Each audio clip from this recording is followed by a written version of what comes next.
Take a deep breath in.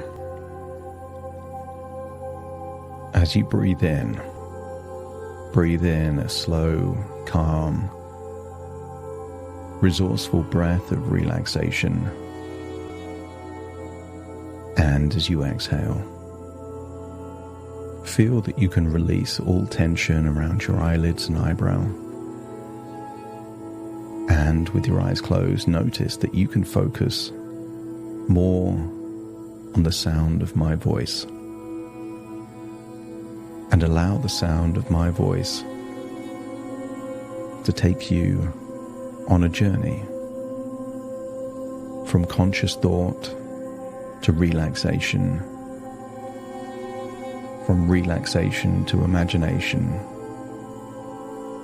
and from imagination to change, to keep all that is good and to change those things that really aren't working for you anyway. Notice that when you breathe in slightly deeper, your chest, your diaphragm expands, and as you exhale, elongate the outward breath for longer, feeling a wonderful feeling of release. And I want you to feel that you can release anything that isn't required. You can release stress, any worries. But I want you to search for somewhere in your body where anger lies. And I want you to think, perhaps from someone from your past, who that anger is really directed at. And just to think, wouldn't it be a shame if anger that was meant for one person ended up being received by another? So breathe in that resourceful feeling of calm and relaxation, and continue to just release any anger, any frustrations. But more importantly, start to release the beliefs that are the foundation of that anger. And for many people, anger is a reflection of violated rules, expectations about how people should be, what they must do. And it can create feelings of annoyance or anger if what we expect to happen doesn't. So let's go to a place with no expectations, only relaxation. And I want you to imagine floating up out of your body, going through the ceiling, the roof, up into the sky, and just imagine your physical body stays where it is, but your imagination starts floating upwards, and feel that you're floating towards a magnificent giant forest, an ancient forest with giant redwood trees. And I want you to find a clearing in that forest. And when you find it, feel that you can float down. And imagine how you would feel if you were there in a forest on a sunny day, the occasional beams of light just breaking through the canopy of the forest.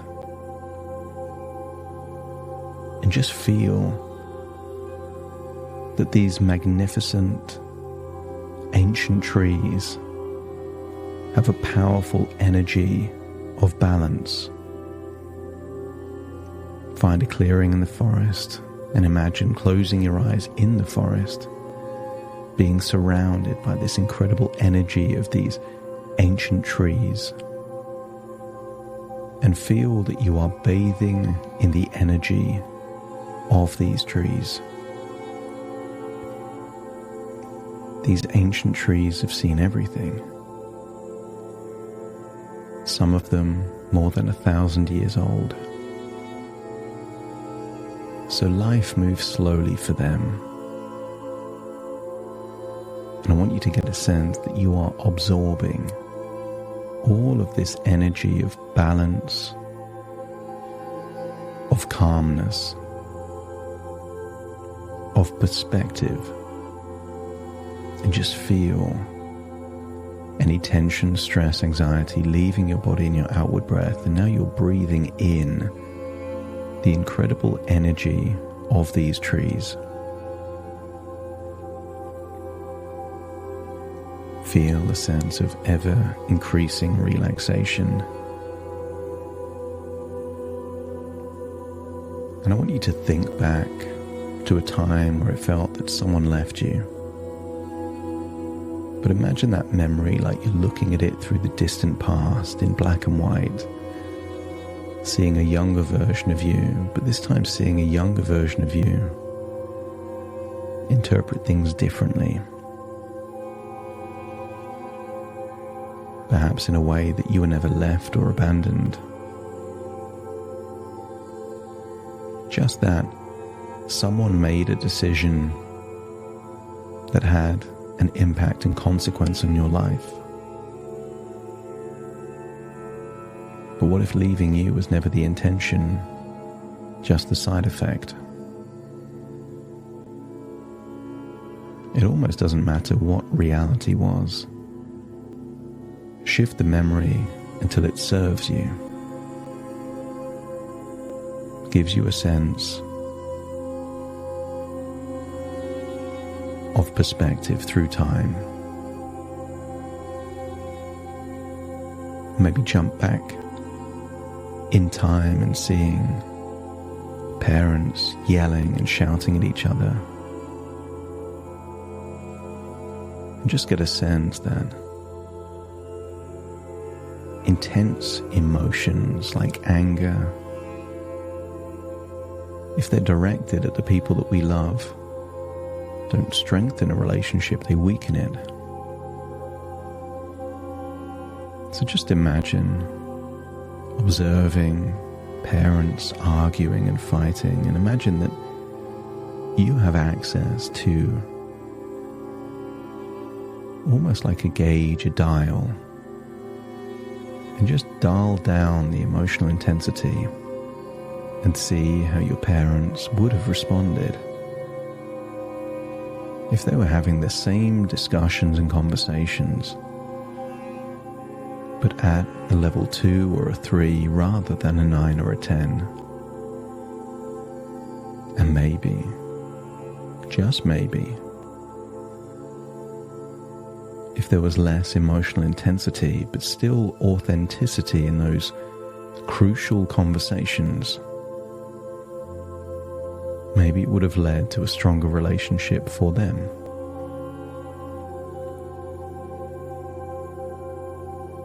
I want you to get a sense that anger and rage and intense arguments are rarely constructive.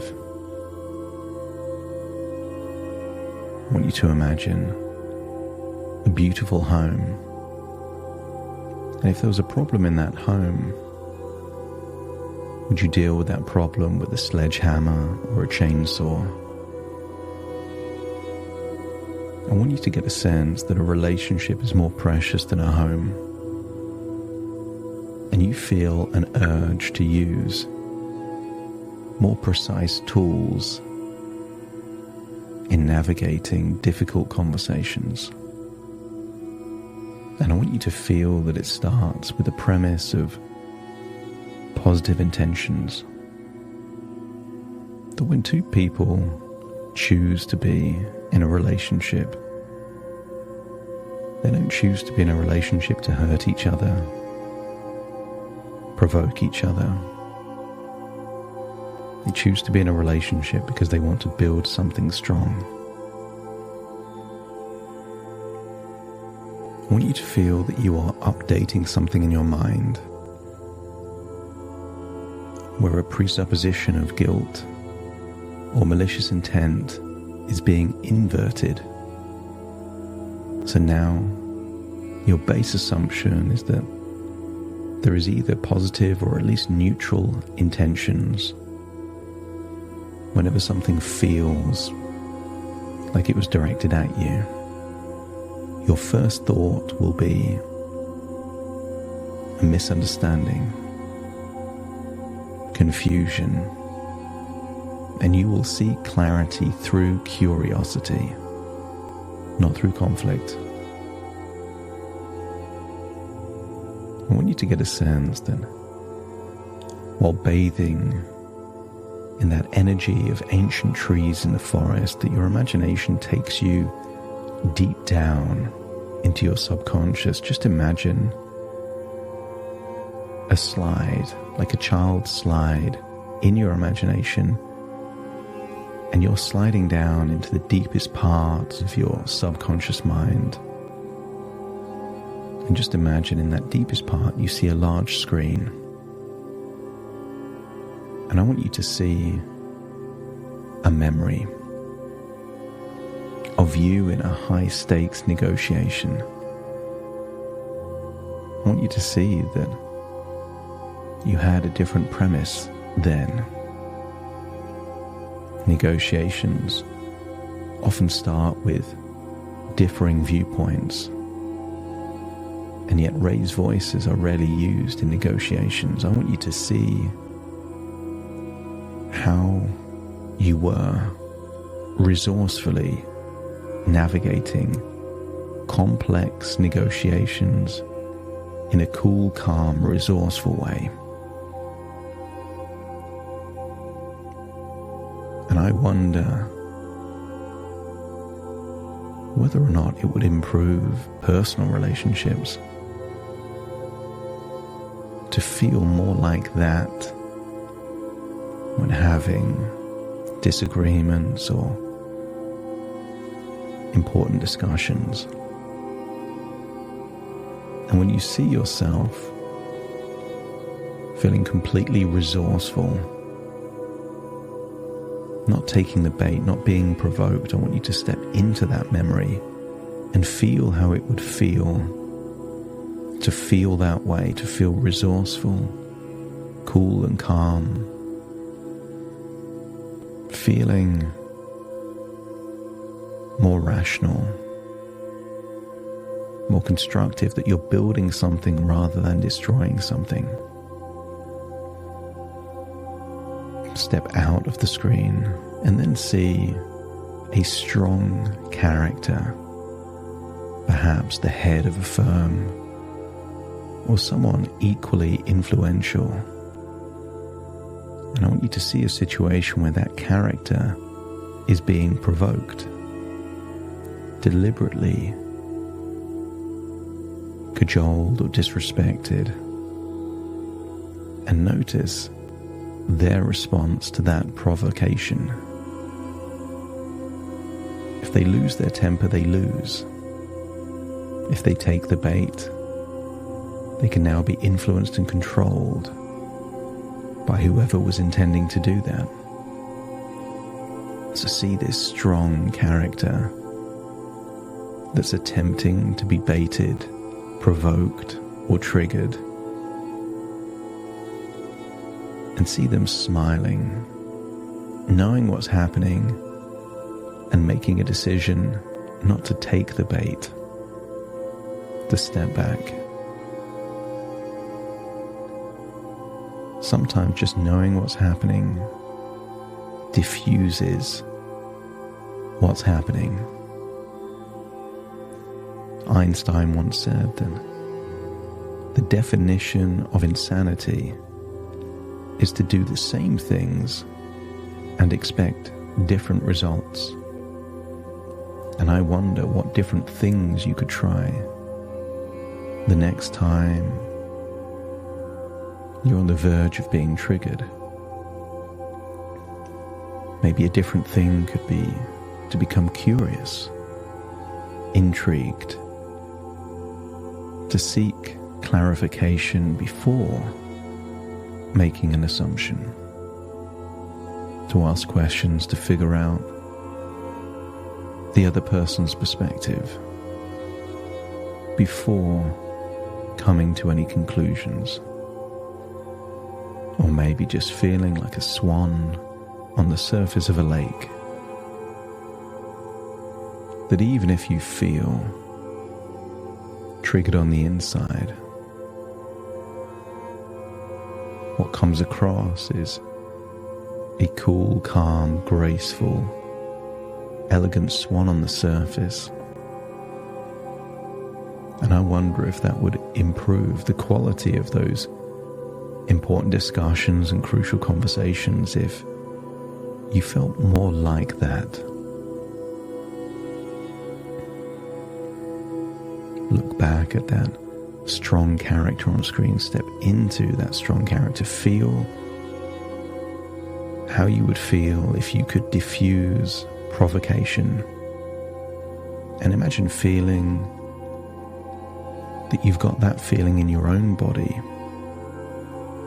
and someone that you love is doing something that in the past would have triggered you. But now you feel an urge to just breathe in and out slowly, to smile, to get curious. Almost like it's become a new game. That the more they attempt to trigger or provoke, the more tenacious and adept you become at avoiding those triggers. Like an action hero dodging bullets in a movie, just feel that with time, skill, and experience, you become unflappable because the triggers simply don't work. Go back to looking at the screen and now see yourself 6 months from now, where it feels like you've tried different combinations of emotions and questions and curiosity and intrigue, and you found out a formula that works for you. See yourself without that fight or flight response. See yourself that when it's a conversation with someone you love the most, on that dial it's always in the green zone. I want you to get a sense that for important discussions and crucial conversations, the green zone is the optimal zone, and feel that you're seeing yourself in that zone. That it would take a huge level of verified disrespect or betrayal for it to even get close to the yellow zone. And maybe it would take physical violence or something extreme to ever justify being in the red zone. So see yourself in different places, maybe while traveling or maybe in your own home, having those important conversations in a respectful but sincere and authentic tone. There's no fakery. You are being you, but dialed down to a level of respect and a level of curiosity and confidence and calmness. And just see that there is less conflict, less escalation, and you get more of what you want by being more of who you want. You are not your past. You are not your past experiences.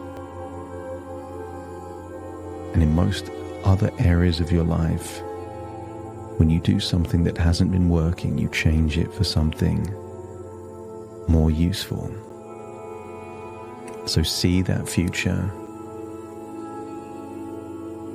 where it's dialed all the way down,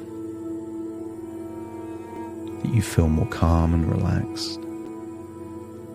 See yourself unflappable, and see that it leads to more of everything that you want.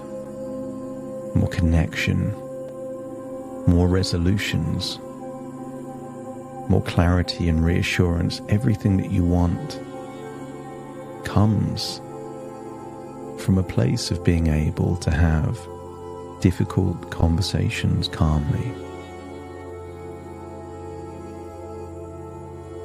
And then it's time to leave that room with the screen. But instead of climbing up that children's slide, just imagine that you're levitating all the way up, back into a clearing in an ancient forest,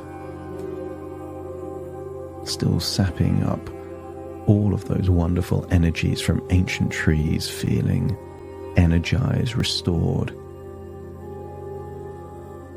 feeling calm and in control. And then imagine floating up out of the clearing, like you're returning to the present moment, but with a new, intense feeling of composure. That you are now the strong character in the movie of your life.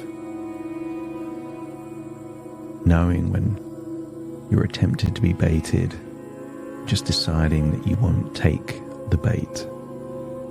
So take a deep breath as you return to the present moment through your nose, and breathe out through your nose. Wiggle your fingers and wiggle your toes. Connect fully into the present moment as I now count from 1 to 10 to awaken you. You will awaken feeling resourceful, calm, confident, like a graceful swan gliding on the surface of a lake. Starting to count. 1, 2, 3, waking up. 4, 5, 6, more alert. 7, 8, open your eyes, open your eyes. 9, 10, wide awake, wide awake, wide awake.